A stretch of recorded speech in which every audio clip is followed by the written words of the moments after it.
Hello ma'am, ito yung bill is, ayan, na loading up ngayon din.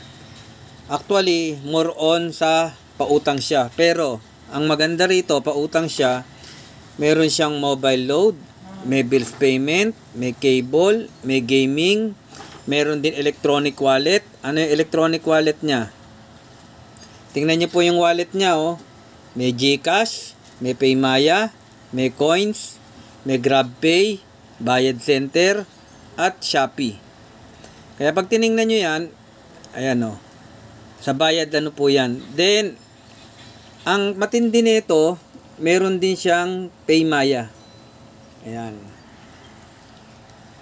Top up po yan, top up. Then, ang sinasabi ko lang dito, wala nang bayad yung kanyang application, pero pag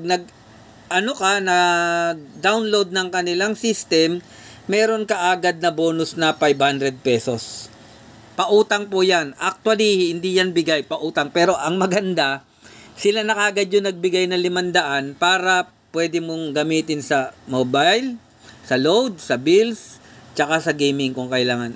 Ganun katindi. Kaya, sa dami nung mga lumalabas na mga application ngayon na loading, bills payment, na libre, ang tanong ko lang, paano tayo makakapagpa-pay in ng 4998? Hindi laging puro network.